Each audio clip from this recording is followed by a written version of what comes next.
Hello and welcome to the Entertainment Gig Music Edition, episode number 2. My name is Cleon. On this week's episode, we discuss Spotify renewing its contracts with its labels and music performance consent decrees, both very unsexy topics, but they both matter to you, the musician, and the music lover. Also, we make the case for Nine Inch Nails getting into the Rock and Roll Hall of Fame this next go-around. We review the latest album from Bastille, and this week's topic is going to be copyright lawsuits.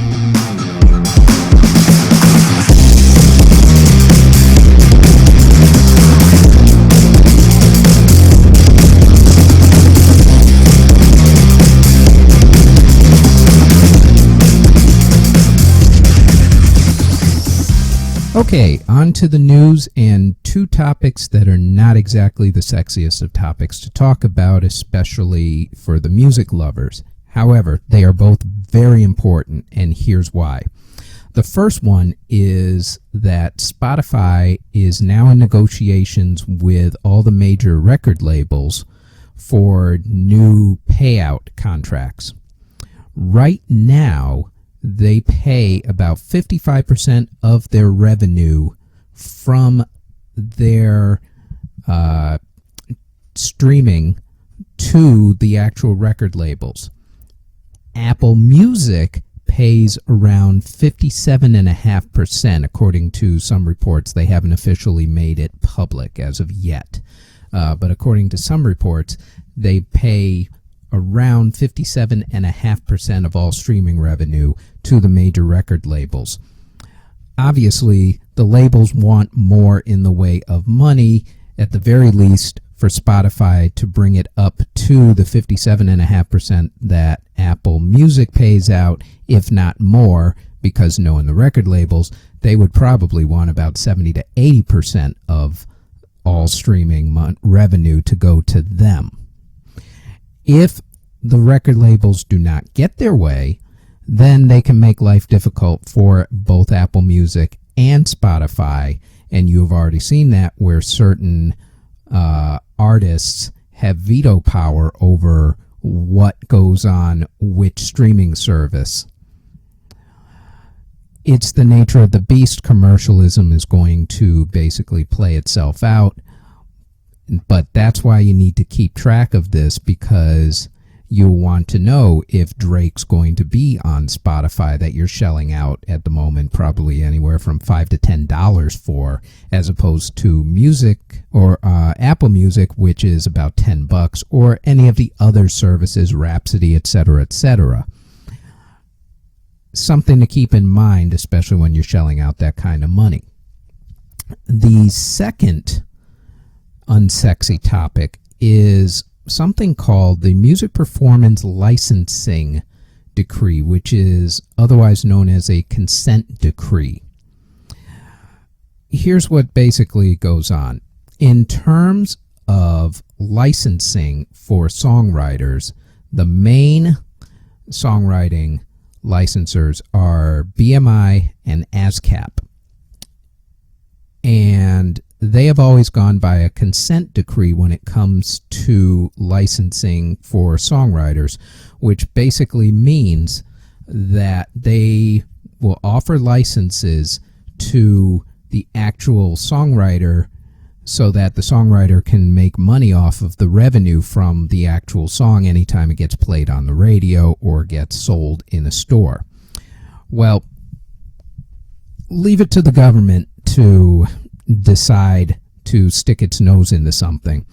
The Antitrust Division of the Justice Department has spent the last couple of years looking at this consent decree, and they had ruled that BMI and ASCAP not only had to give one writer of a particular song a license so that they could get revenue, but that all writers of the song, regardless of whether BMI or ASCAP actually represented those writers, they would also have to shell out money, which seems grossly unfair. Not for the songwriter, because the songwriter deserves the money. It's just that if you're not being represented by BMI, BMI would have had to have offered you a license as well without you paying, I guess, some sort of a fee or membership fee or whatever BMI actually does, and the same with ASCAP.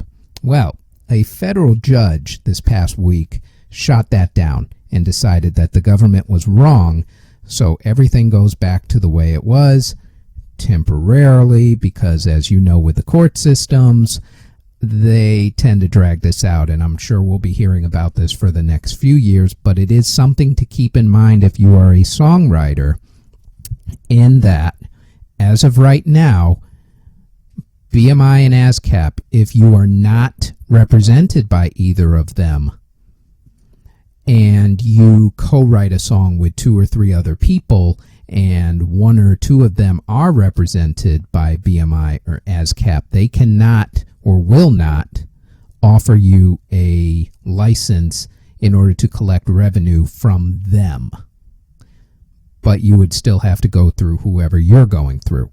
So something to keep in mind temporarily as it moves on. You should keep track of this case as it goes through the court systems. I'm pretty sure it'll end up eventually in the Supreme Court, as everything else does.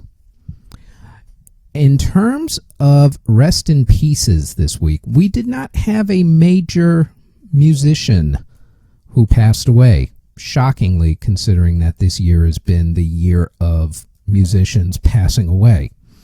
The sort of musical connection to at least one person is Alexis Arquette, who is a transgender actress and is the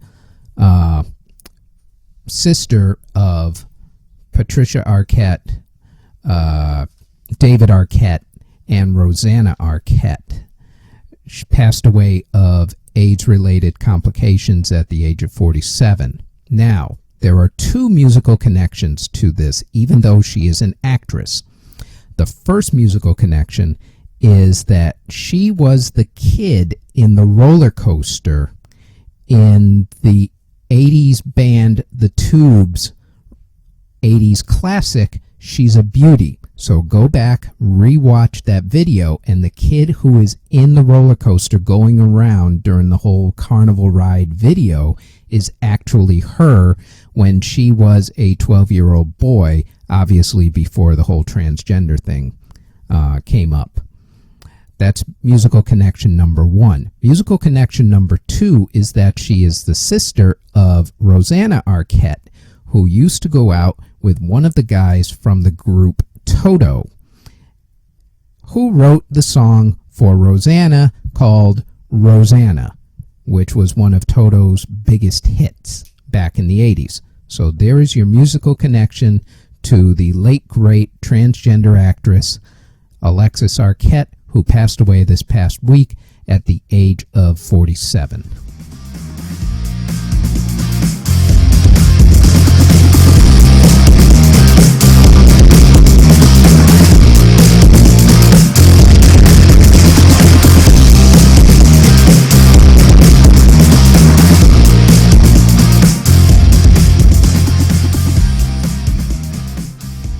Okay, on to this week's topic, which is about copyright lawsuits, which seem to be all the rage in this day and age.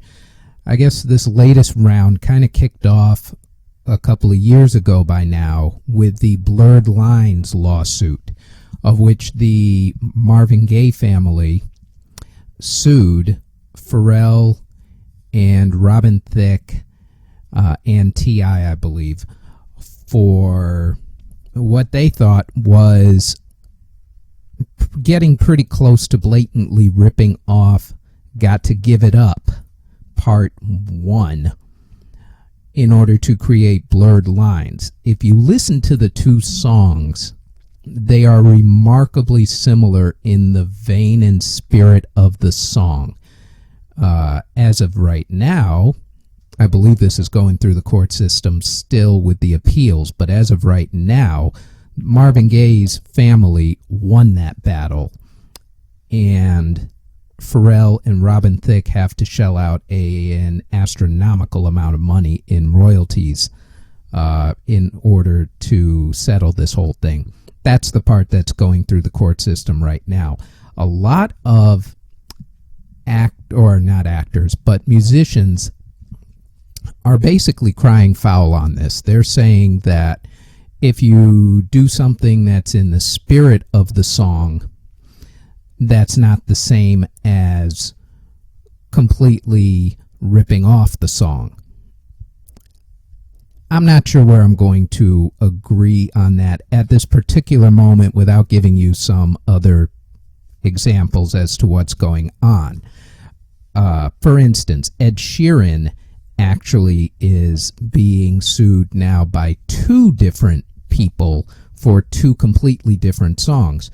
One of them also has a connection to Marvin Gaye in that the song that was his mega hit, Thinking Out Loud, was actually Marvin Gaye's Let's Get It On, at least according to the lawsuit. And the people or the person I should say, who is suing Ed Sheeran this time around is actually the co-writer of that song with Marvin Gaye. I'm going to be completely honest. The first time that I heard Blurred Lines, my immediate thought was, this song sounds a lot like Marvin Gaye's Got to Give It Up. And the first time I heard Ed Sheeran's Thinking Out Loud, my first thought was, this is a blatant ripoff of Let's Get It On. Chord changes and everything, with the exception of one little part. If you put those songs back to back, it's the same chord change. You could literally hum Let's Get It On over Thinking Out Loud, and you wouldn't miss a beat.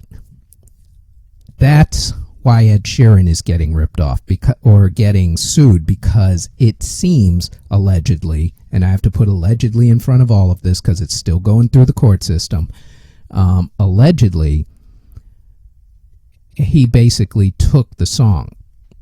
There have been countless other cases that have been coming up recently. Demi Lovato's going through a lawsuit right now for one of her songs. Skrillex and Justin Bieber are in a sampling lawsuit where an artist says that they sampled one part of their song and threw it into one of their mega hits, which, I don't know, I listened to both songs, and I wouldn't say it's sampled, but it was inspired by. So I think that one's going to come down to the wording of the actual lawsuit.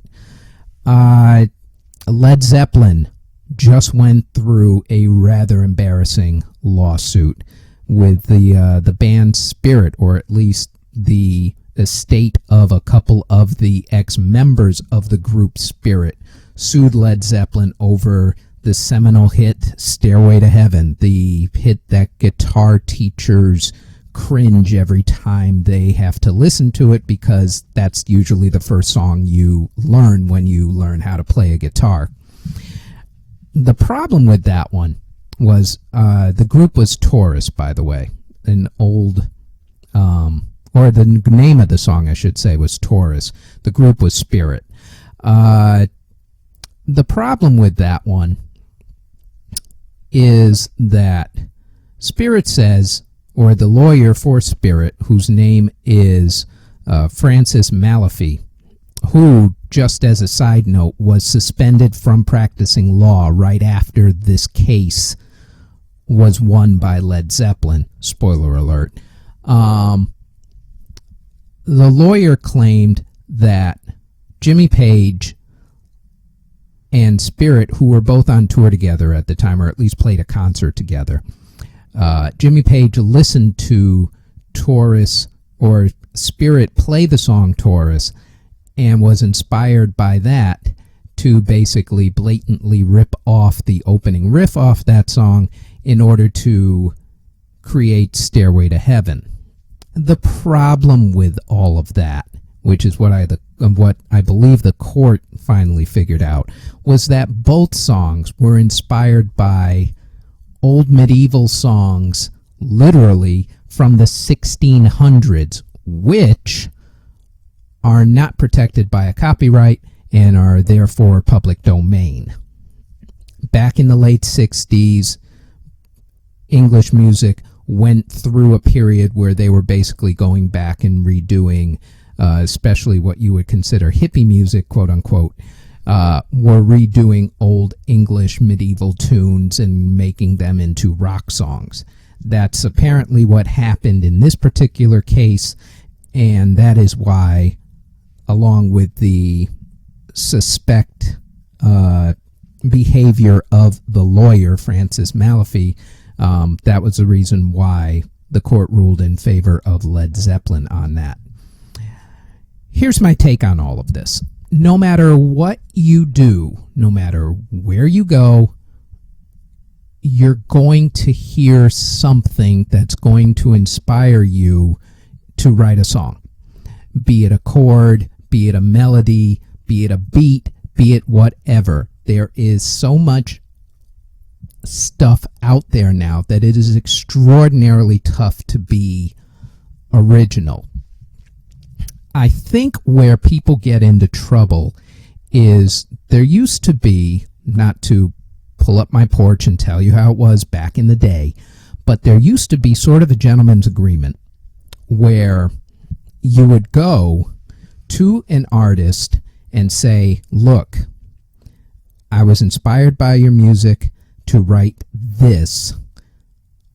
I would like your permission to actually use it in the song so that you don't go and sue me down the road. If you are straight up with someone, as far as a musician goes, then more times than not, they're going to give you permission. I will give you 2 examples by the late, great Prince. One that he actually did and one that was done to him. And way back when I started the podcast about 5 months ago by now, when I did my tribute to Prince, spoke about these 2 stories. The first one was his seminal hit, Purple Rain, biggest hit of his career ever, is actually inspired by the rock band Journey's song Faithfully. And if you go back and you listen to them, it becomes rather blatant. However, what Prince did was he went to the members of Journey, called them up, played the song for Purple Rain for them, and said, I need your permission in order to actually release this song. And the guys from Journey were so appreciative of the fact that he actually called them to ask for their blessing that they said yes. They didn't go and sue him. They didn't want his royalties.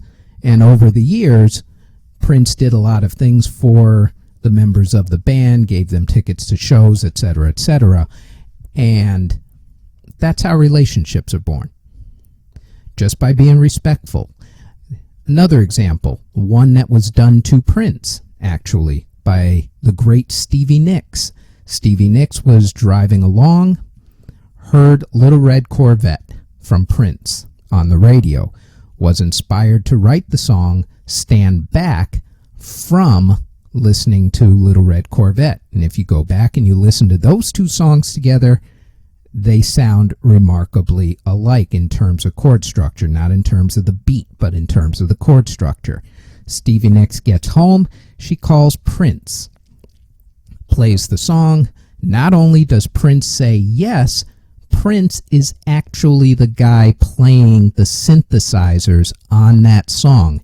He got no credit for it, didn't want credit for it. He was an uncredited synthesizer player for one of Stevie Nicks' biggest hits that was inspired by him. That's how you do things. You go to whoever, if you can. Person may be dead. You may have to do a little research. But if you know that you basically are lifting a song or the spirit of a song or a piece of a song for a sample or whatever, have the respect and decency to go and get permission to do it. Or, as the great Deion Sanders of football fame would say, pay the man. It's that simple. You don't want your stuff ripped off, don't do it to other artists.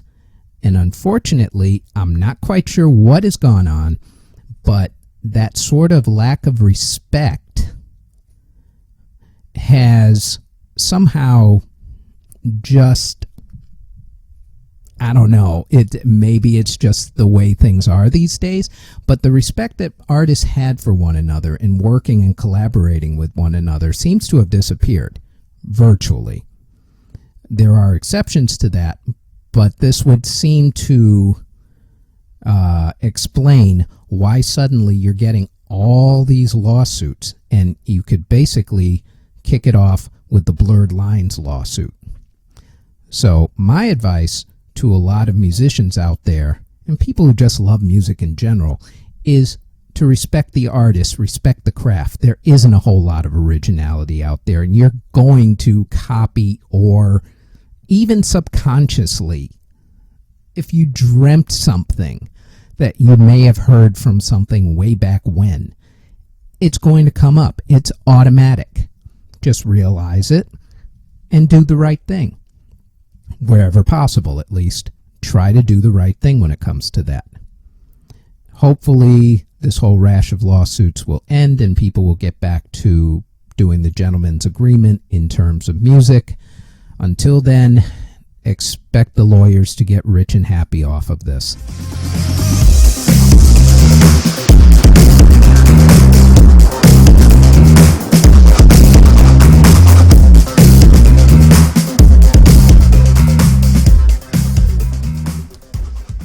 Okay, it's Rock and Roll Hall of Fame time.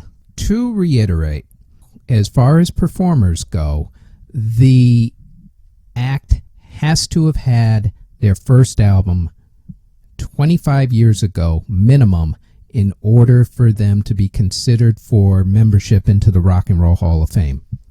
This week, the artist who has not gotten into the Rock and Roll Hall of Fame but should is 9 Inch Nails, specifically Trent Reznor. And here's why. I'm going to give you his resume. First off, they are industrial music gods. They're not really the godfathers of industrial. That's probably more like the group Ministry that came out before they did by about a decade or so. However, their first album was Pretty Hate Machine, which came out in 1989. That's the album that has Head Like a Hole, Down in It, and a bunch of other songs on it. Classic album. The group itself has sold 20 million copies worldwide, half of which were sold in America. They've been nominated for 13 Grammy Awards. They've won 2. In terms of other accolades go, they are on Rolling Stone's Top 100 Greatest Artists of All Time at number 94. They have been in Time Magazine for Most Influential People. That was back in the 90s, specifically Trent Reznor. Downward Spiral, which had the song Closer on it, another huge hit for them, was number 200 on the top 500 albums of all time from Rolling Stone as far as Trent Reznor himself goes, because remember, 9 Inch Nails is actually just Trent Reznor. He's the only one listed for the group 9 Inch Nails. Everybody else in the group are basically studio musicians or touring musicians, because he needs a band when he goes out on tour. So that interchanges virtually every album or so. So as far as Trent goes, he's done work for a whole hell of a lot of people, including David Bowie. Remember I'm Afraid of Americans? That was Trent Reznor. Even appeared in the music video. He's won an Oscar for the Social Network score, and he has done a lot of other musical scores as well. And the video for Down In It actually went to the FBI. Funny story about that one.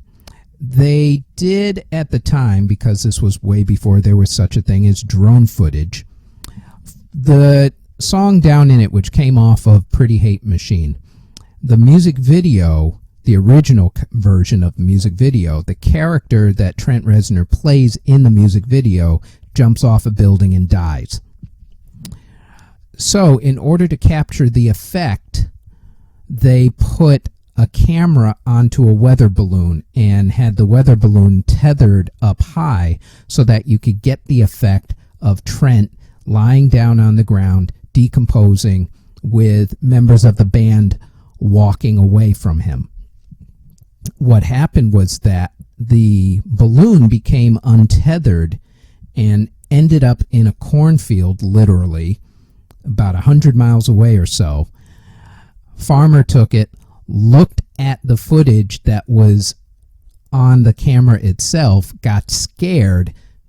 It ended up at the FBI, and the FBI thought that a murder had taken place because they saw a decomposed body with what, as it turns out, was actually cornstarch, which is what they use for blood in movies, and with people walking away from the body. So the FBI thought that they had a murder on their hands. Turns out it was actually Trent Reznor filming Down In It, which gives Trent Reznor, for pissing off the FBI, huge street cred.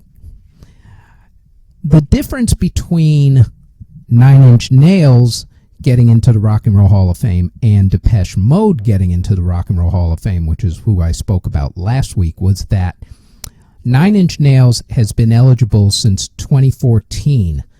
In the last couple of years, they've actually been nominated for the Rock and Roll Hall of Fame, as opposed to Depeche Mode, who have never received a nomination for inclusion into the Rock Hall.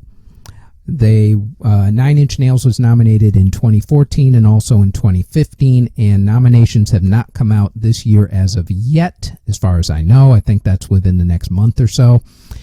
But hopefully they'll get on, and hopefully they will be in this time. So I am tossing Nine Inch Nails' hat into the ring for inclusion this year into the Rock and Roll Hall of Fame.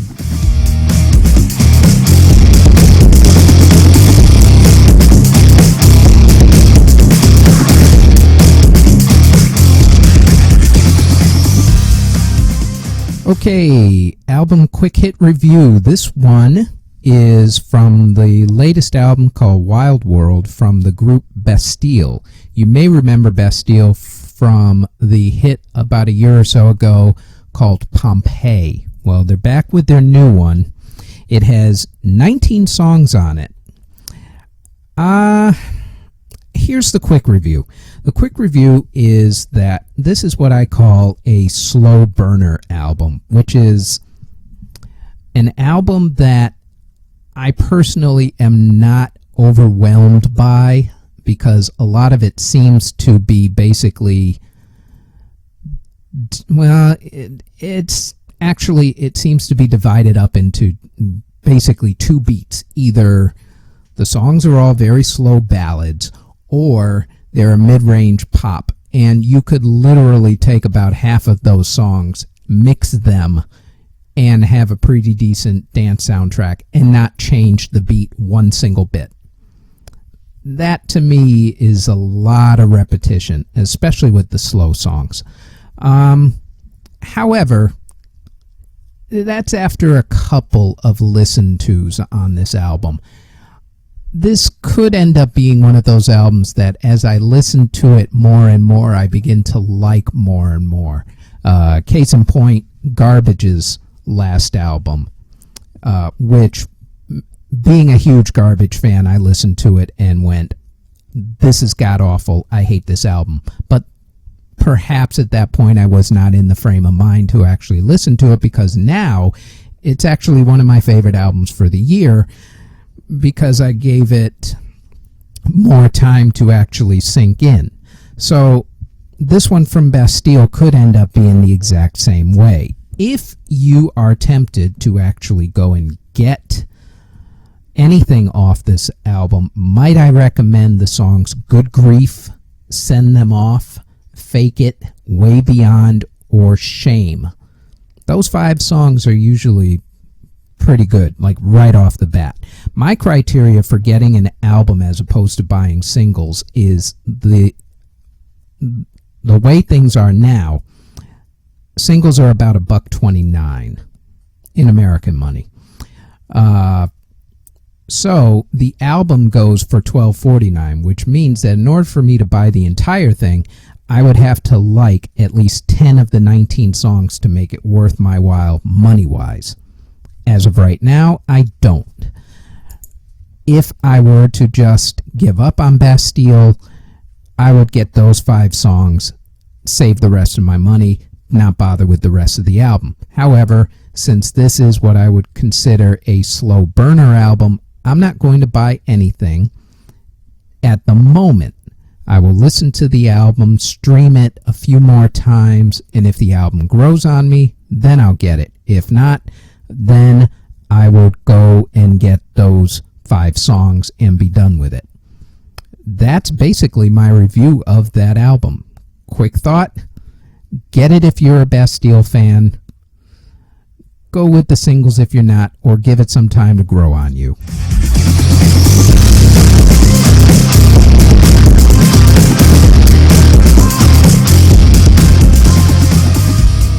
Okay, record store time. On Google Play this week in the 99-cent bin, you have Yourself or Someone Like You from Matchbox 20, from Coldplay, A Head Full of Dreams, and Ed Sheeran's album that he released back in 2011. Those are 3 good albums to kind of round out your collection for only 99 cents each. Can't go wrong with that.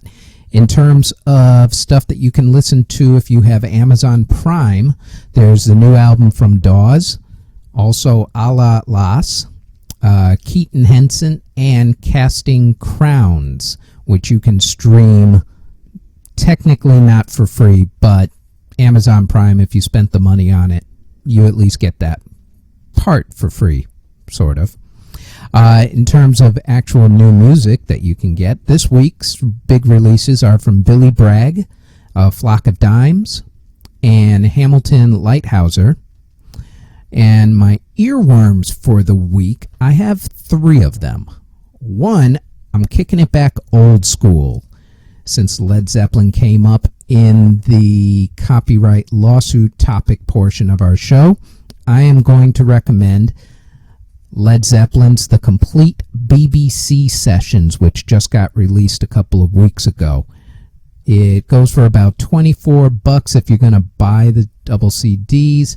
Not sure if you can actually stream it off of anything as of yet, but it's worth the money because it gives you all the sessions that they recorded for any number of BBC shows back in the late 60s, early 70s.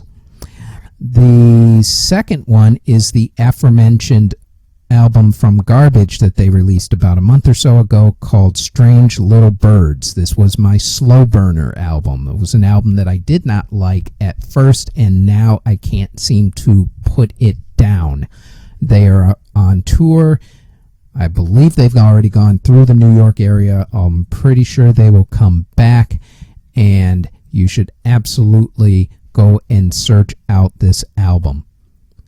One other that I am going to give as my earworm, mainly because I can't put it down as well, is a new single from someone who I had interviewed for the Entertainment Gig podcast a few months ago. Chris Lewis has finally put out his single called Stay. I am going to put the link up in for the Bandcamp website for his single so that you can purchase it from there. And I am also going to put the link up to the interview that we did with him so that you can get a further taste as to what he's like and what the single is like and what it's about and the effort that it took to actually make this single. It is well worth a listen to. It has fast already become one of my favorite songs and is definitely an earworm that I can't seem to get out of my head. And those are the 3 earworms for the week. That is it in terms of this week's podcast for the Entertainment Gig Music Edition. Here comes my other voice with all that fun and funky stuff that we like to give you with the legalese. And have yourselves a great week, and we'll talk with you next week. That is it for this week's episode. Our website is theentertainmentgig.com. Our Facebook page is at The Entertainment Gig. We are on iTunes and Google Play at The Entertainment Gig, but we are also on SoundCloud at CJBT-Productions. And on YouTube at CJBT Productions, which has a slideshow of my photography, which you can find on Facebook at CJBT Photography, and the portfolio at cjbtproductions.zenfolio, that's ZENFOLIO.com. And that is it. We will talk with you next week. Take care.